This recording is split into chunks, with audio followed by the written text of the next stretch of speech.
Bonjour, bienvenue dans cette nouvelle vidéo. Donc nous sommes dans un contexte un peu particulier de Covid-19 et vous avez pu constater que vous avez des scientifiques qui ont des avis complètement différents, qui ne sont pas d'accord et c'est assez déroutant. Par exemple, le professeur Raoult a fait un traitement et certains disent que c'est un charlatan, d'autres disent ben non, c'est un grand professeur, il a tout à fait raison. Donc comment comprendre ce qui se passe et surtout, et c'est ce qui nous intéresse, quelles conclusions peut-on tirer de cette situation, notamment pour l'enseignement et la pédagogie. Vous verrez qu'il y a de nombreux liens et qu'on peut tirer énormément d'enseignements si vous êtes dans la pédagogie ou si vous êtes dans le secteur de l'éducation. Dans cette vidéo, nous allons décortiquer et expliquer tout cela, ce qui vous permettra de vous faire une opinion, notamment dans le choix de vos outils ou de vos méthodes pédagogiques qui se basent bien entendu souvent sur des études scientifiques ou en neurosciences. Et c'est ce que l'on va voir dans cette vidéo. C'est parti!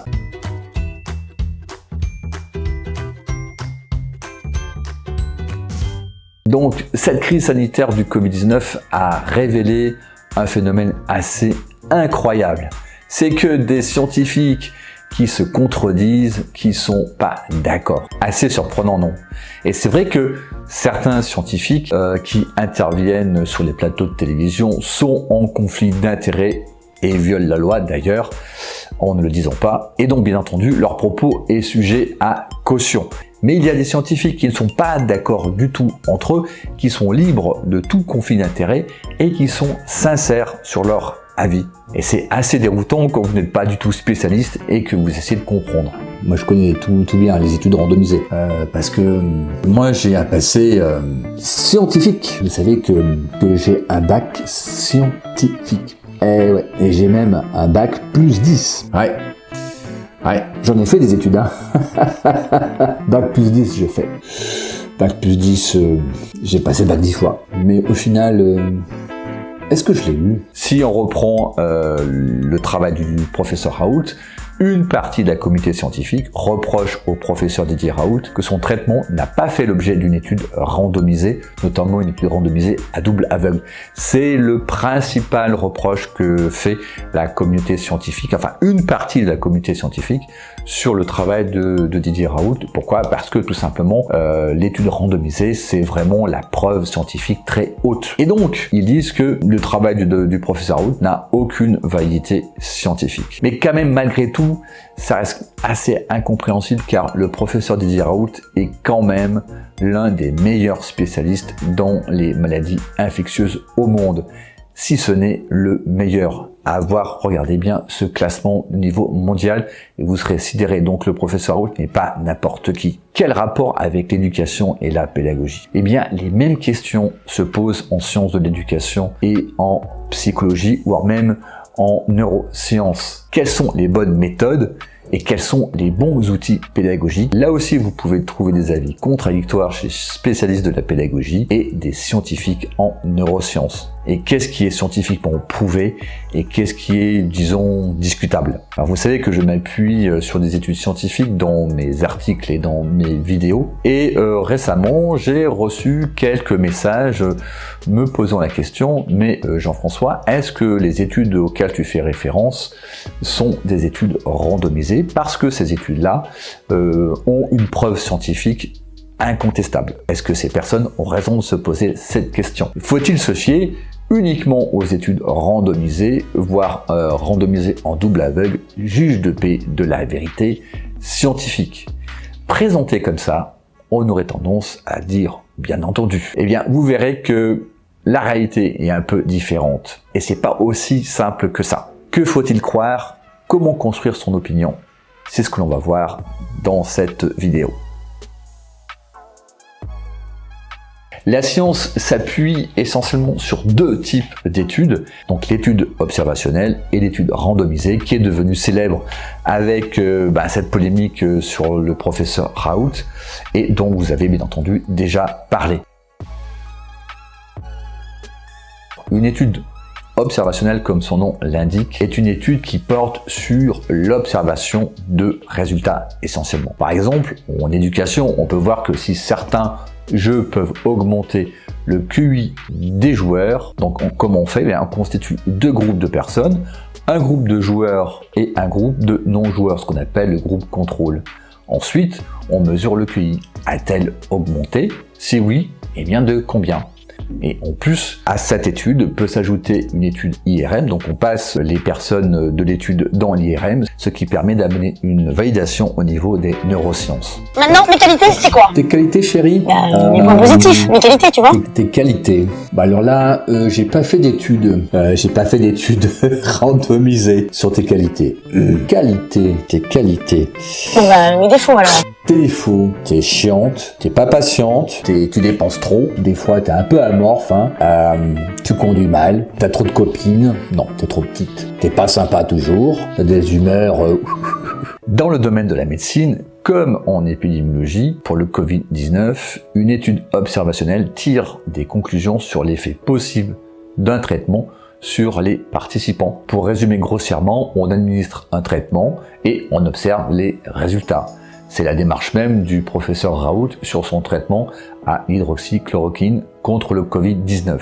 Et cela ne veut pas dire non plus qu'une étude observationnelle n'apporte aucune preuve. La qualité de la preuve va dépendre de certains critères, comme par exemple la taille de l'échantillon testé et bien entendu la méthodologie. Donc quand on fait une étude observationnelle, il y a toujours des biais possibles, c'est-à-dire des éléments, des contextes qui peuvent fausser l'observation et donc la preuve elle-même. C'est pour cela d'ailleurs que des résultats d'études observationnelles sont soumis à débat, voire même à controverse dans la communauté scientifique. Et c'est même, je dirais, normal. Un exemple simple.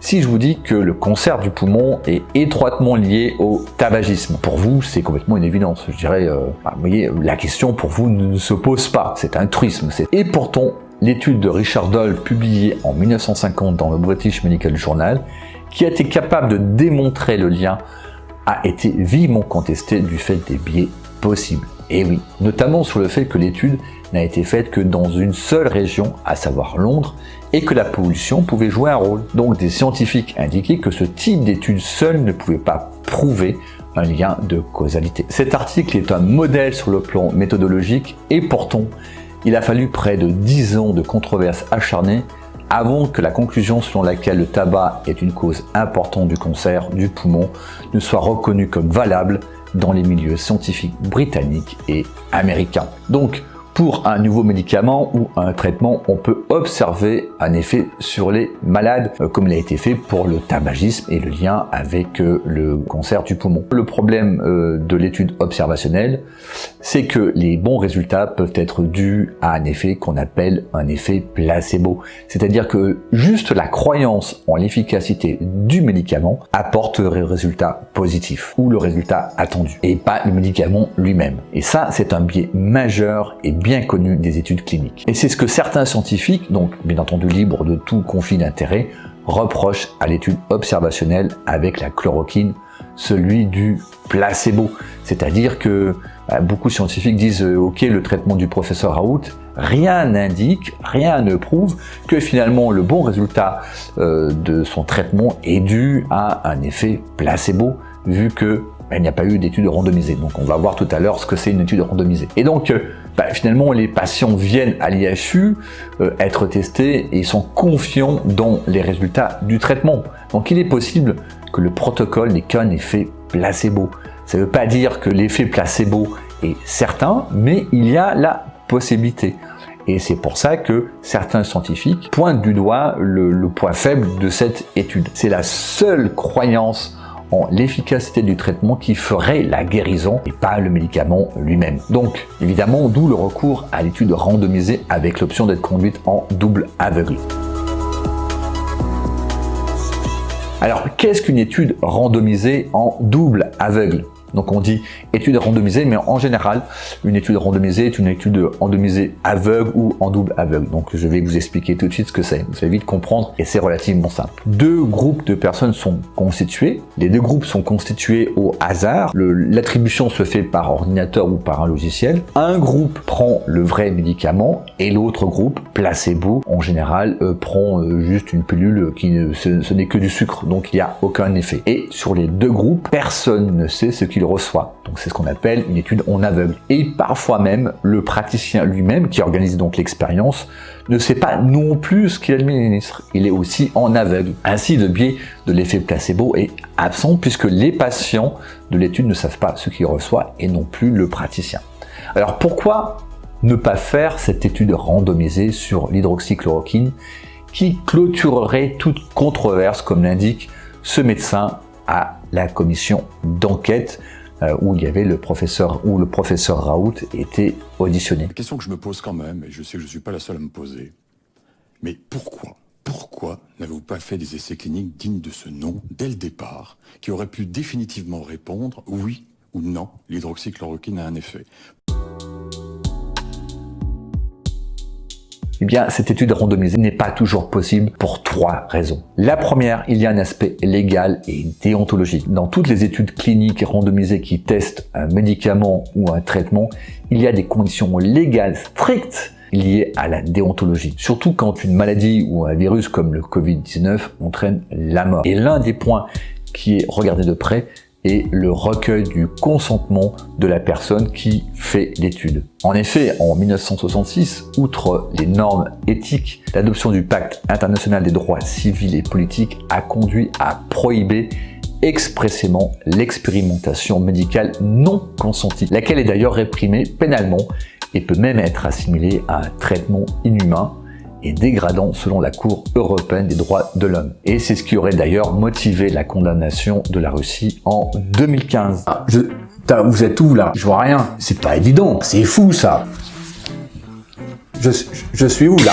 Je suis où? J'essaie de faire une étude en aveugle, mais alors là, c'est pas évident. Hein.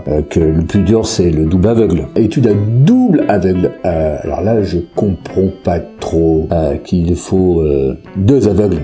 Pas facile à trouver. Hein. Et si on prend les chiffres de la France, prend le juillet par exemple, il est estimé un total de 168 810 cas confirmés de Covid au 7 juillet 2020. Et entre le 1er mars et le 7 juillet 2020, il y a eu 29 933 décès de patients Covid ont été rapportés à Santé publique France. Donc cela fait un taux de létalité de 17,7% quand même. Cela veut dire que statistiquement, sur 100 personnes de cas confirmés mais non traités, donc avec une étude, potentiellement 18 personnes seraient automatiquement condamnées. Conclusion, faire une étude randomisée dans ce cas précis ne respecte pas du tout l'éthique et donc est strictement interdite. Et d'ailleurs, tous les scientifiques qui effreigneraient cette déontologie s'exposeraient à des poursuites pénales. Et ce qui est intéressant, c'est que l'OMS précise: toutefois, dans certains cas, les études observationnelles constituent la méthodologie la plus appropriée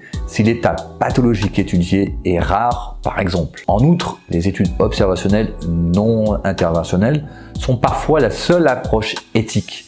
Par exemple, si l'effet d'un facteur de risque environnemental, tel que l'amiante, est étudié, il n'est pas du tout éthique d'exposer délibérément les patients à ce facteur de risque. Et bien entendu, ici, le Covid rentre dans ce cas précis décrit par l'OMS. En fait, j'ai lu des études sur hydroxychloroquine. Calme, on se calme. Hydroxychloroquine, on respire. C'est imprononçable ce truc. Pas étonnant qu'ils l'ont interdit. Très souvent, les bonnes conditions pour une étude randomisée n'est pas possible. Si on revient par exemple à l'hydroxychloroquine, ici le traitement se fait au tout début de la contamination.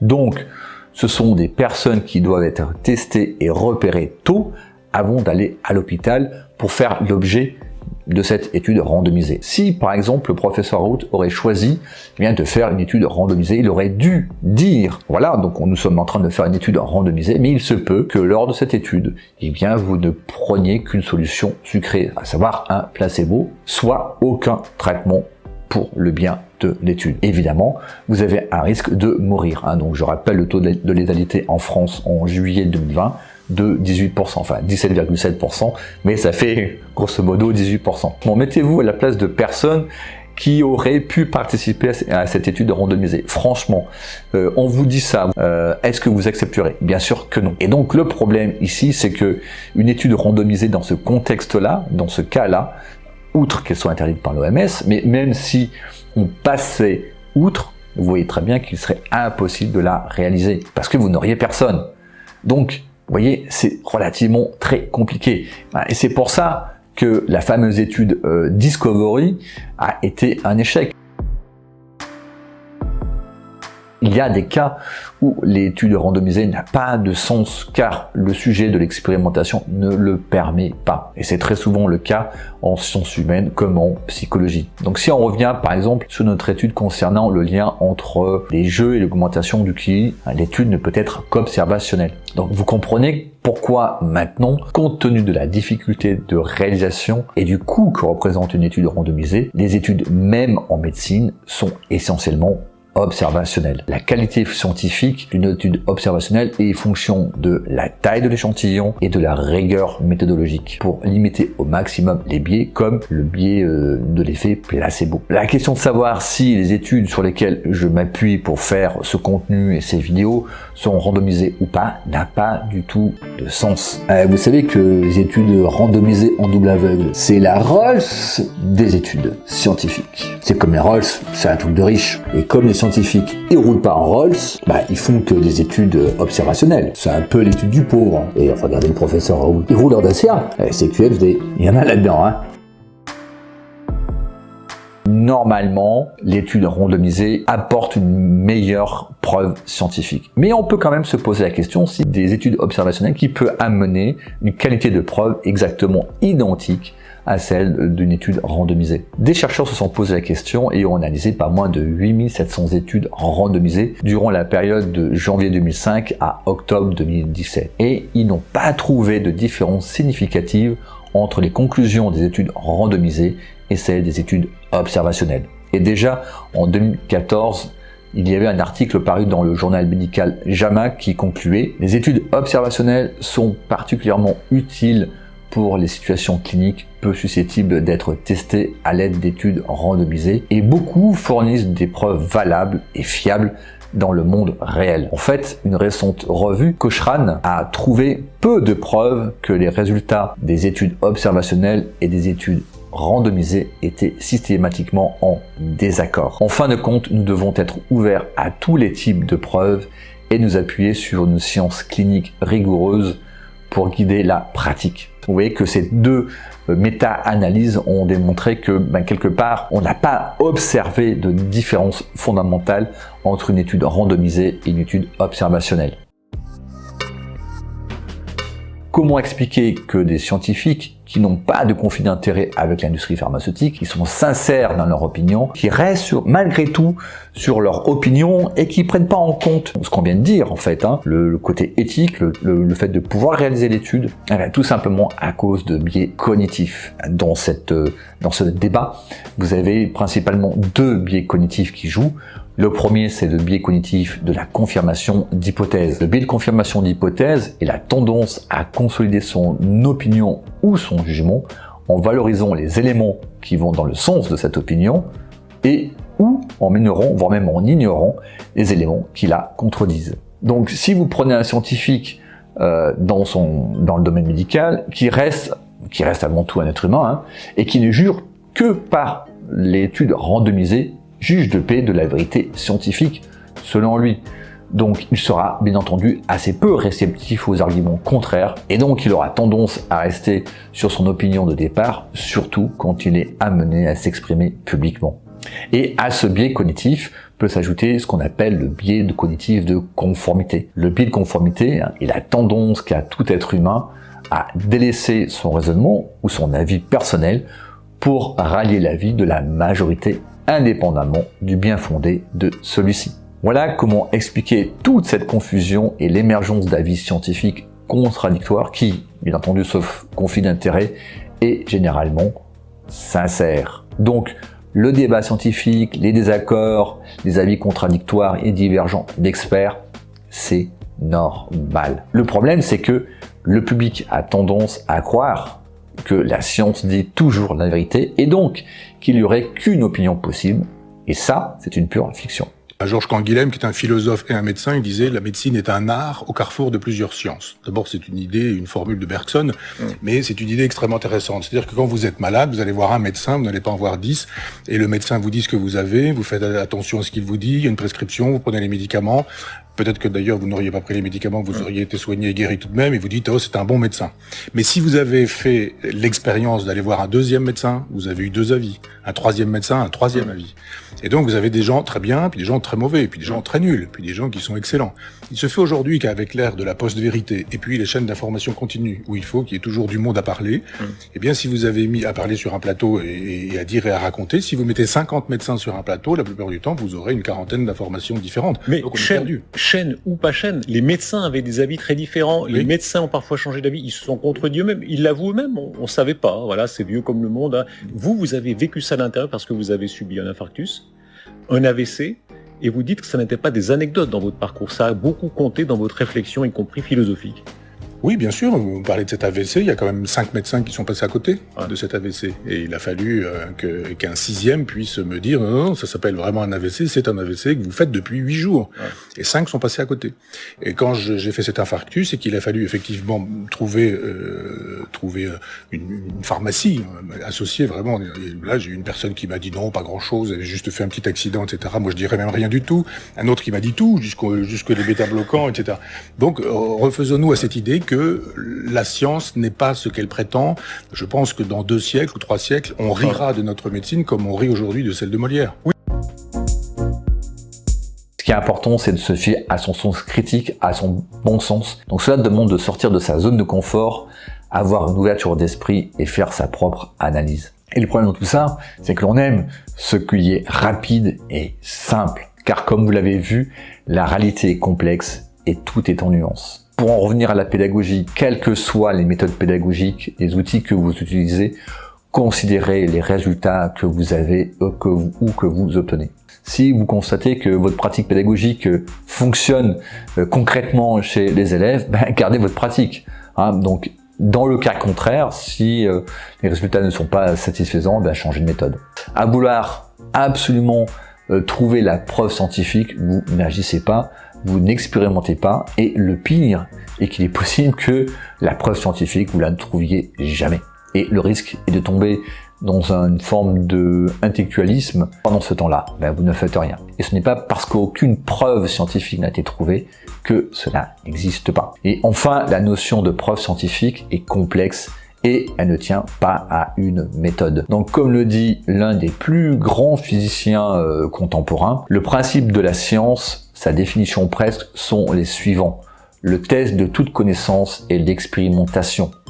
L'expérience est le seul juge de la vérité scientifique. La science n'est pas la vérité, la science est la plausibilité. C'est à la fois la fragilité et la précarité. Voilà, cette vidéo se termine comme d'habitude. Vous trouvez la version texte et de cette vidéo et toutes les sources qui sont attenantes. Et bien entendu, likez cette vidéo si vous avez aimé et abonnez-vous à la chaîne bien entendu. Et enfin, vous pouvez trouver en description mon guide gratuit.